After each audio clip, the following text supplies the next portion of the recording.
Selamat pagi Pak. Pak Dwi sama Pak siapa? Pak Indra ya panggilannya. Nah ini Dwi dan Pak Indra. Ini terkait kesiapan untuk menjadi seorang driver. Saya selaku Viko itu wajib ngasih pembekalan apa itu yang namanya super driver skill Pak ya.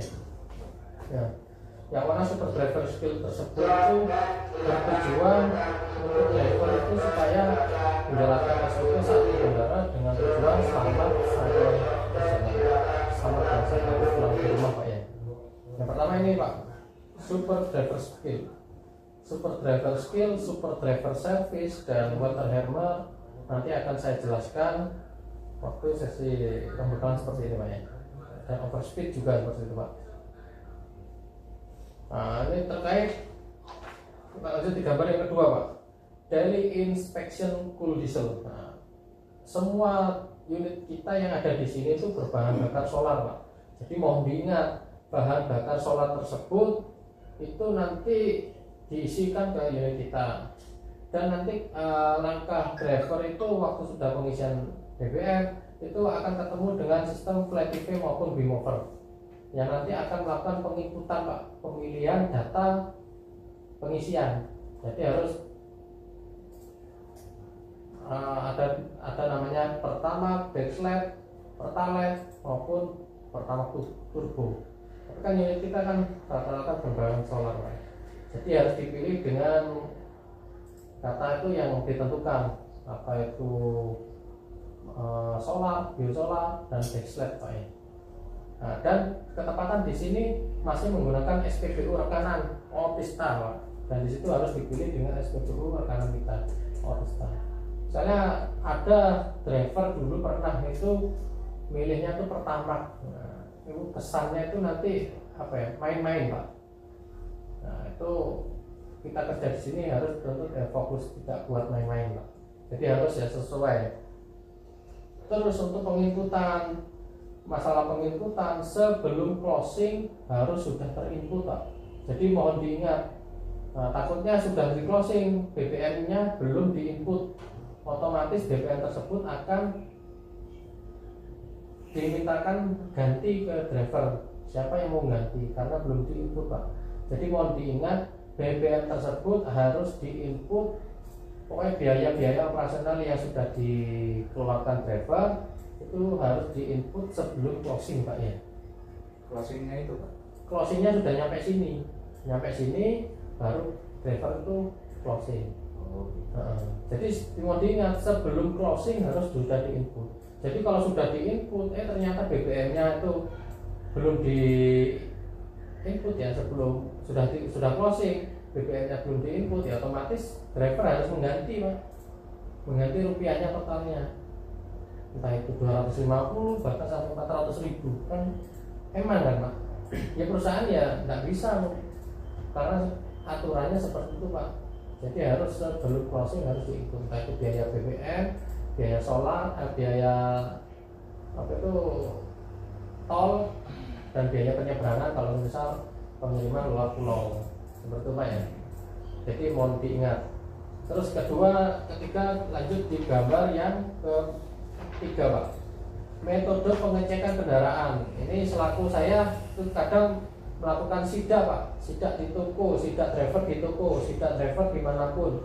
Saya menanyakan metode pengecekan kendaraan. Nah, itu mudah diingat Pak, dari kata balok ya. Metode pengecekan kendaraan balok Pak, B-nya itu apa? Bodi dan ban. Nah, sebelum berangkat driver itu wajib melihat kondisi unit, bodinya seperti apa, apakah ada kerusakan atau bagaimana Pak ya. Kalau tidak melakukan pengecekan tersebut, pulang ada kerusakan, otomatis yang bawa itu dipertanyakan, siap kok benar bisa kayak seperti ini. Nah, kalau sudah pengecekan pertama kali, otomatis kan tahu Pak kondisi unitnya, ada kerusakan sebelum berjalan. Nah, itu harus konfirmasikan ke operasional Pak ya. Lanjut di gambar yang di kata A Pak.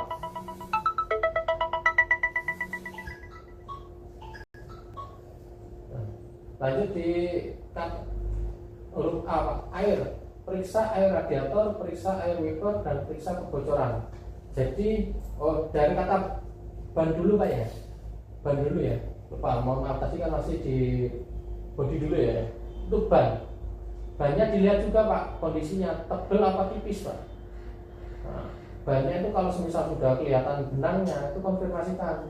Apalagi sekarang masih memasuki musim hujan Pak ya, masih hujan. Takutnya kalau nggak paham bannya tipis, melakukan pengereman slip Pak, terjadi slip ya.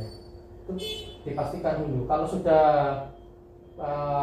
kelihatan tipis ya, itu pertanyaan dilihat dulu di sistem Letify sudah diajukan bannya apa belum Pak.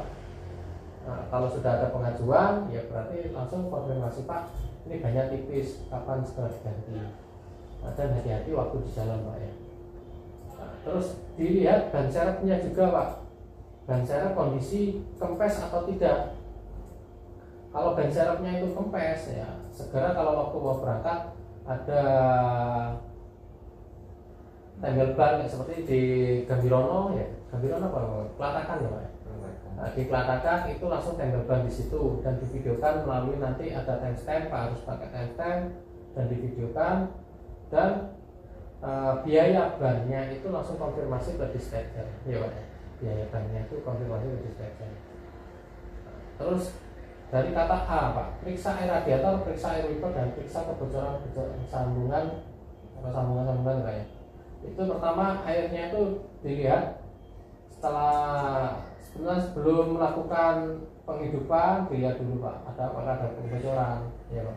Kalau dilihat dari penghidupan pertama itu indikator pertama kali temperatur panasnya itu kalau panas pasti naik, itu harus diisi secara manual Pak. Dari kata L Pak, listrik, periksa lampu-lampu, periksa sambungan aki, dan periksa air aki. Nah, ini sebelumnya menghidupkan kontak untuk pengecekan temperatur panas, periksa dulu Pak kawalnya yang tadi aki, karena aki tersebut itu kan tegangannya 224 volt. Nah, kalau kurang sepan nggak pas itu takutnya terjadi ngefoam Pak. Kalau sudah ngefoam otomatis leleh nanti. Nah, leleh akibatnya bikin di jalan itu terhambat, bisa dorong. Dan periksa lampu-lampu, dari kata listrik tadi lampu, setelah sepan semua hidupkan sambil manasin, nyalakan semua lampu Pak ya. Lampunya itu nyala semua Pak, yang di atas maupun yang di bawah, lampu utama maupun lampu dim, terus lampu lighting itu diperiksa. Lampu belakang juga Pak ya. Misalnya lampu itu mempunyai peranan penting saat di jalan Pak. Sebelum melakukan manuver harus kondisi lampu tersebut itu baik, kondisi baik Pak ya. Terus dari kata oli Pak ya, periksa tetesan atau kebocoran di bawah kendaraan, periksa oli mesin, level mesin, dan level oli gardan dan oli rem ya Pak. Jadi oli itu dicek apakah ada perembasan atau enggak. Nah, dicek indikator pertama, kalau lampunya itu menyala terus otomatis ada kendala di oli Pak ya.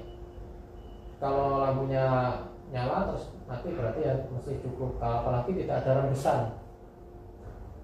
Dan untuk mohon diingat ya, untuk penambahan oli itu di angka 5.000 Pak penambahan. Nah, itu konfirmasikan ke bengkel. Kalau di Jember itu bengkelnya malam Pak, karena kalau jam sekarang itu tidak ada unit. Nah, unitnya itu rata-rata di malam sudah standby semua. Jadi bengkel itu adanya malam. Jadi konfirmasi untuk penambahan Pak ya. Itu nanti Pak ini gimana Pak, olinya dari KM 5.000. Oh ya tambahkan Pak. Nah, itu melalui sistem Letify Pak. Nah, terus untuk pergantian oli di angka 10.000. Jadi mohon diingat ya, biar kita itu penambahan di angka 5.000 dan pergantian oli di angka 10.000. Dan untuk K, kelengkapan ini yang lebih utama Pak. Ya utama juga sih. Sebelum berangkat kelengkapan kita dulu pastikan etika, kalau sudah punya etika seperti saya ini. Kalau sudah punya etika seperti ini ya Pak, selalu dipakai waktu mau berangkat. Nah, seperti ini waktu mau berangkat. Terus kedua, periksa KTP dan SIM. Nah, ini saya sendiri ataupun yang lainnya pasti pernah lupa memeriksa masa berlaku Pak. Nah itu ya, itu sering diperiksa.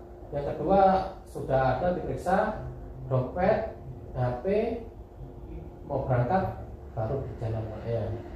Terus nyampe di sini periksa itu yang namanya dashboard Pak.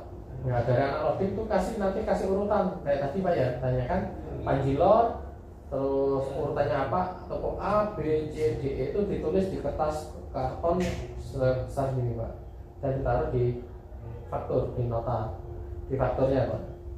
Nah itu diurutkan. Jadi driver harus bisa memetakan toko A, B, C, D Banyuwangi, oh sana. Takutnya driver itu nggak paham, nggak tanya apalagi toko A, B, C, D seharusnya ke Banyuwangi, dia jalannya ke Pasuruan ya Pak. Nah secara otomatis ya sini Pasuruan pulang pergi biayanya itu yang nanggung driver, dan akan dilakukan punishment karena tidak fokus saat bekerja ya Pak. Jadi harus paham, ditanyakan, kalau nggak mengerti tanyakan ke rekan driver senior. Terus periksa kalau sampai sini, ini kan dialokasikan Pak ya, dialokasikan STNK dan alokasikan STNK, materai dan alokasi yang lain nanti dikasihkan ke driver. Pak ini Pak R34 dan ini materainya ya Pak. Dilihat itu di komputer seperti itu Pak ya. Nah, itu nanti kan akan di share di grup. Itu kalau bertanda biru itu toko yang membawa materai Pak. Nah, jadi sebelum berangkat dicocokkan, saya kiriman toko A ya, bawa materainya harus toko A ya Pak. Terus untuk serah terima materai itu harus kondisi tulisan inisial toko kayak Panjilor itu terlihat jelas waktu di foto Pak ya. Jadi harus seperti itu. Dan sudah nyampe sini terus ke mobil, periksa mulai dari bodi ban tadi, gemboknya dulu Pak. Sudah toko dashboardnya toko A, B, C, D, harus gemboknya samping A, B, C, D ya Pak. Bukannya acak nanti nggak bisa buka teman, kesusahan. Dan untuk telur, telur juga pastikan sebelum berangkat dalam kondisi baik, tidak pecah ya Pak. Kalau waktu mau berangkat naik, Pak ini telurnya sudah retak, Pak ini telurnya sudah pecah, dan ini telurnya sudah bau, sebelum berangkat ya Pak. Nah, laporan ke sini karena berarti Pak Dwi ya sama Pak Indra itu berarti mengecek. Tapi kalau sudah ketahuan di toko, otomatis itu tidak bisa dikonfirmasi ya. Yang harus menanggung itu driver karena lalai tersebut Pak. Bisa komplain sewaktu di sini, kalau sudah di toko tidak bisa Pak.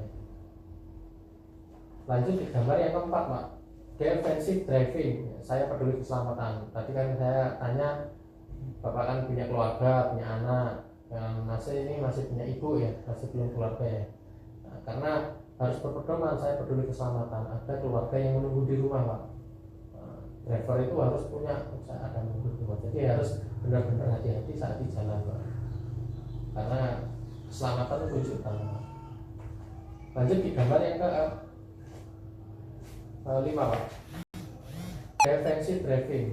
Defensive driving itu saya melakukan sidak ke driver, harus paham driver Pak. Arti dari defensive driving, perilaku mengemudi yang menerapkan metode safety driving sehingga mampu mengidentifikasi bahaya dan mengambil resiko yang paling rendah Pak.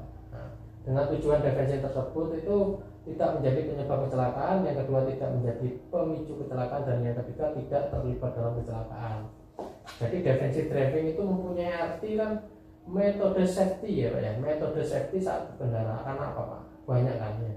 Menggunakan safety belt, terus pengecekan kendaraan tadi itu ya terutama metode safety kita Pak. Metode safety kita.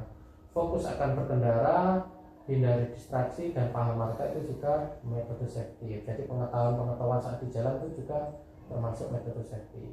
Dan tidak lupa pula berdoa pun itu metode safety Pak ya. Karena kita meminta. Dengan tujuan tidak menjadi penyebab dan semuanya tidak, itu berarti jangan kecelakaan Pak. Karena kecelakaan itu bisa berpengaruh di psikis, istilahnya itu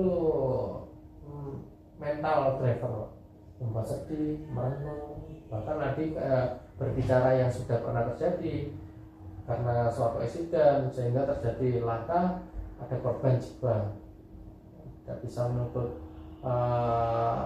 menutupi tuntutan-tuntutan yang ada, sehingga dia dibui, Pak. Nah, pastikan renung di situ, Pak. Ada renungan di situ. Kalau nggak kuat, ya itu kasihan, nggak bisa kembali lagi kalau nggak kuat pikirannya, Pak. Apalagi terus keluarga yang ada di rumah ditinggalkan. Nah, maka dari itu selalulah menggunakan yang namanya metode safety saat berkendara. Nah, SOP-nya saat berkendara, Pak. Lanjut di gambar yang ke-6, Pak. Contoh potensi kecelakaan, ada tanjakan maupun turunan. Nah, ini metode safety-nya itu apa, Pak? Nah, itu tadi pengecekan kendaraan, rem terutama ya. Remnya itu dicek terlebih dahulu, apakah blong apa tidak. Terus yang kedua, ada ibu-ibu yang lagging kanan, dia belok kiri. Ada ibu-ibu lagging kiri, dia belok kanan. Ya, bentar, Pak.